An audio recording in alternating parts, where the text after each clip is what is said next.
Kıymetli izleyicilerim ve değerli takipçilerim, hepiniz kanalıma ve mutfağıma hoş geldiniz. Sizlere bugünkü videomda harika bir katmer tarifi verdim. Gördüğünüz gibi kat kat ve oldukça kıtır, lezzeti oldukça yerinde bir tarif olacak. Hemen dilerseniz videomuza geçelim. Katmer tarifim için kullanacağım malzeme listesinde açıklamalar kısmında sizler için yazmış olacağım. Hızlı bir şekilde malzemelerimi hazırladıktan sonra uygun olabilecek bir karıştırma kabına 1 su bardağı ılık süt, yine aynı bardakta 1 su bardağı ılık su ve ardından sıvı malzemelerimi karıştıracağım. Hemen ardından şöyle çay bardağında yarısı kadar sıvı yağ, ayçiçek yağı ekliyorum. Yağ da ekledikten sonra şöyle 1 yemek kaşığı dolusu toz şeker ekledim. Yine 1 çay kaşığı tuz ekliyorum.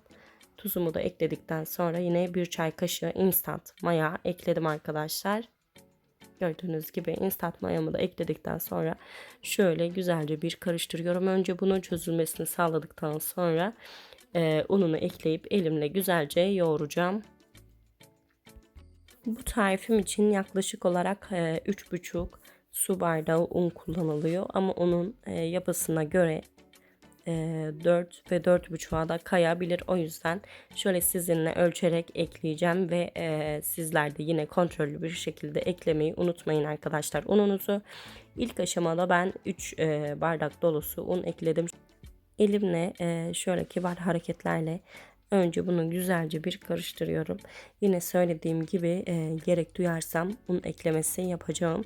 Unun kalitesine göre değişiyor tabii ki. Gördüğünüz gibi daha önce yaptığımda un 3 su bardağı gitmişti. Ben şu an 3 bardak ekledim. 1 bardak dolusu daha un ekleyeceğim. Sanırım bu yeterli olacaktır. Evet kıymetli takipçilerim, 4 su bardağı un bu tarifim için yeterli oldu. Şöyle biraz toparladıktan sonra kapağını kapatıp yaklaşık olarak 5 dakika dinlenmesini sağlayacağım. Şurada belirtmek istiyorum ki bu tarifime mayalandırma işlemi yapmıyorum. Sadece dinlendiriyorum arkadaşlar. Gördüğünüz gibi yaklaşık olarak 5 dakika 4-5 dakika kadar dinlendirdim. Gördüğünüz gibi gayet kendini toparlamış, hafif sertliği olan bir hamur oldu. Olmasını istediğim şekli zaten böyleydi. Yani kulak memesi kıvamında değildi. Biraz daha sert olmasıydı. O da istediğim kıvama gelmiş zaten. Hafif un serptiğim masamda şöyle hamurumu eşit olacak şekilde parçalara ayırıyorum burada. Parçalara ayırdıktan sonra beze haline getireceğiz. Gördüğünüz gibi benim parçalara bölme işlemim bitti. Hemen gördüğünüz gibi bir tepsime yine aynı şekilde yapışmaması için bir miktar un alıyorum ve tepsime bu unu gördüğünüz gibi güzelce yayıyorum. Tepsime unu yaydıktan sonra parçalara bölmüş olduğum hamurumdan birer parça alarak böyle gördüğünüz gibi elimde yuvarlayarak beze haline getiriyorum. Şöyle hamurumdan bir parça alıp içe doğru şöyle kıvırdıktan sonra arkadaşlar beze haline gelmiş oluyor. Biraz da elimle şöyle yuvarladıktan sonra tepsime alıyorum. Bir tane daha gösteriyorum. Uç kısımlarını, dışarıda kalan kısımlarını şöyle içe doğru yuvarlayarak şöyle elimde ovuşturup beze haline getiriyorum hamurumu. Bir tane daha gösteriyorum. Gördüğünüz gibi uçta kalan kısımları içe doğru yuvarladım. Ardından şöyle elimde yine aynı şekilde yuvarlayarak beze haline getirmiş oldum. Evet değerli izleyenlerim, bu tarifimden 8 adet beze çıktı. 4 su bardağı undan 8 adet bezem oluşmuş oldu. Şöyle üzerini örtüp, kabuklanmaması için üzerini örtüp yaklaşık olarak 4-5 dakika yine dinlendirdikten sonra hamurumuzu açma işlemine geçeceğiz. Bu şekilde daha kolay açacaktır. Elastik bir kıvam alacaktır. Tepsi de biraz dinlendiği zaman gördüğünüz gibi hemen hızlı bir şekilde bezemden bir tanesini alarak birazcık açıyorum. 1-2 tur bu işlemi uyguladıktan sonra merdane yardımı ile açmaya devam edeceğim hamurumu. Çok ince olmasına gerek yok zaten ama biz olabildiğince açacağız. Zaten birlikte kıvamının nasıl olacağını göreceğiz. Şöyle merdane yardımı ile masamızı unlayıp çevirerek hamurumuzu açıyoruz. Sonraki hamurlarım daha kolay açılacaktır. Çünkü ben bunu açana kadar ötekiler biraz daha fazla dinlenmiş olacak. Gördüğünüz gibi yapımı gayet kolay ama yemesi o kadar zevkli ve o kadar lezzetli bir katmer oldu ki bu tarifimi mutlaka denemenizi tavsiye ediyorum. Her bezem için bu kadar açmak yeterli olacaktır. Söylediğim gibi çok da ince olmasına gerek yok. Bir tur daha açtıktan sonra tepsimi alıp üzerine bolca tereyağı gezdireceğim. Gördüğünüz gibi son birkaç tur daha merdane yardımıyla açtıktan sonra hemen tepsimi alıyorum. Tepsimi aldıktan sonra şöyle bir kapta eritmiş olduğum tereyağından fırça yardımıyla bolca şöyle üzerine gezdiriyorum. Bu sayede katmerimiz kat kat ve çıtır çıtır olacak. Hemen sizlere göstermek için bir tane daha bezemden alıp şöyle elimle birkaç tur önlü arkalı çevirip biraz açtıktan sonra merdane kullanıp hamurumu yeterli boyuta gelecek şekilde açıyorum. Gayet kolay, yapımı gayet basit bir katmer tarifi olacak ve bunu deneyenlere söz veriyorum ki asla pişman olmayacaksınız. Hamur açma işleminde masanıza, açtığınız yere veya tezgahınıza biraz un serpiştirirseniz yine aynı şekilde merdanenizi biraz una bularsanız hamurunuz yapışmayacaktır ve tezgahtan, masadan çıkması daha kolay olacaktır. Gördüğünüz gibi bu bezemi de yeterli olacak şekilde açtım ve şimdi bezemi tereyağı serpmiş olduğum hamurumun üzerine yerleştireceğim. Bu tarifin yapımı da oldukça zevkli. İkinci bezemi de açıp şöyle önce açmış olduğum ve tereyağı serpmiş olduğum hamurumun üzerine yerleştirdikten sonra yine aynı şekilde bolca tereyağı gezdiriyorum.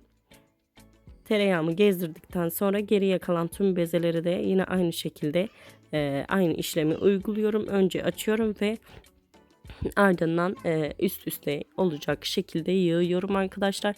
Son bezemi de yine sizlerle beraber açmak istedim. Gördüğünüz gibi zeminime un serpiyorum ki yapışmasın. Unumu serptikten sonra merdane yardımı ile önlü arkalı çevirip hamurumu açıyorum. Hamurumu güzelce açtım.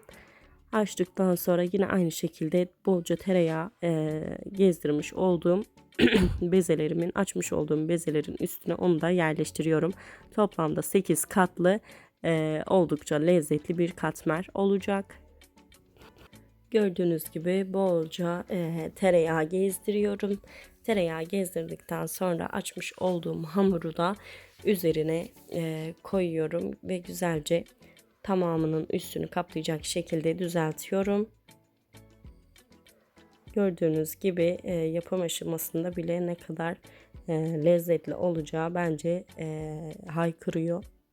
Buradaki aşamada arkadaşlar önemli bir detay. Şimdi bu açmış olduğumuz bezelerin üstünü kapatıp yaklaşık olarak 10-15 dakika buzdolabına kaldırıyorum. Bunu yapmamızdaki amaç parçacıklı kıtır kıtır olması.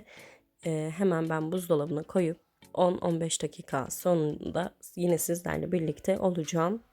Evet değerli izleyenlerim, yaklaşık olarak 12 dakika sonrasında yine sizlerle beraberim. Buzdolabına kaldırmış olduğum hamurlarımı şöyle un serpmiş olduğum masama aldım. Merdane yardımı ile birkaç tur üstünden geçtikten sonra fırınımıza göndereceğiz.